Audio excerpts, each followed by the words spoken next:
Asia cup super 4 మ్యాచ్లో team India బ్యాటర్లు అదరగొట్టిన బౌలర్లు మాత్రం దారుణంగా విఫలమయ్యారు. ముఖ్యంగా హర్షిత్ రాణా, అర్షదీప్ సింగ్ భారీగా పరుగులు సమర్పించుకున్నారు.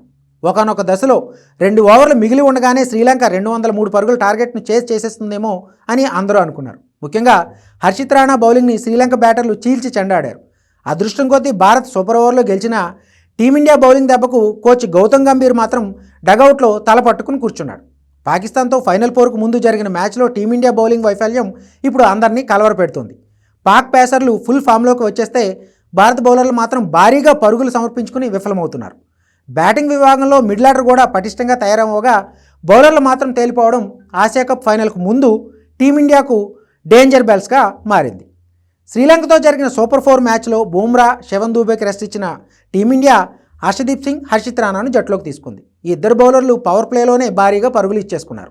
అయితే అర్షదీప్ సింగ్ డెత్ ఓవర్లో రాణించి తన సమర్థతను నిరూపించుకున్నాడు. కానీ హర్షిత్ రాణా మాత్రం లైన్ మిస్ అయ్యి ఎక్కువ పరుగులు ఇచ్చేశాడు. వీరికి తోడు అక్షర్ పటేల్ కూడా పరుగులు సమర్పించుకున్నాడు. హర్షిత్ రాణా ఏకంగా 4 ఓవర్లలో 17 పైగా ఎకానమీతో 54 పరుగులు ఇచ్చాడు.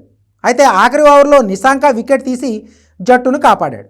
ఇక అర్షదీప్ సింగ్ 4 ఓవర్లో 11.5 ఎకానమీతో 46 పరుగులు ఇచ్చి 1 వికెట్ దక్కించుకున్నాడు. కుల్దీప్ యాదవ్, వరుణ్ చక్రవర్తి 4 ఓవర్లో 31 పరుగులు చొప్పున ఇచ్చి చెరొక వికెట్ తీశారు. అక్షర్ పటేల్ వికెట్లేమీ తీసుకోకుండా 32 పరుగులు బాధించుకున్నాడు. హార్దిక్ కేవలం 1 ఓవర్ వేసి 7 పరుగులు ఇచ్చి 1 వికెట్ పడగొట్టాడు. గాయం కారణంగా హార్దిక్ బయటకు వెళ్లడంతో టీమిండియా బౌలింగ్ విఫలమైంది.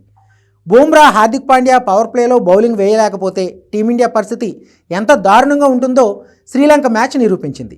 బూమ్రాకి రెస్ట్ ఇచ్చిన ప్రతిసారి భారత బౌలర్లు విఫలమవుతూనే వచ్చారు. ఇలాంటి బౌలింగ్ లైనప్తో ఆదివారం పాకిస్తాన్తో జరిగే ఆసియా కప్ ఫైనల్లో భారత్ బరిలోకి దిగితే పరిస్థితి ఏంటా అని హెడ్ కోచ్ గౌతమ్ గంభీర్ ఆందోళనలో ఉన్నాడు. ఎందుకంటే ప్రతిసారి బ్యాటర్లే టీంను కాపాడలేరు, బౌలర్లు కూడా రాణిస్తేనే విజయాలు వస్తాయి.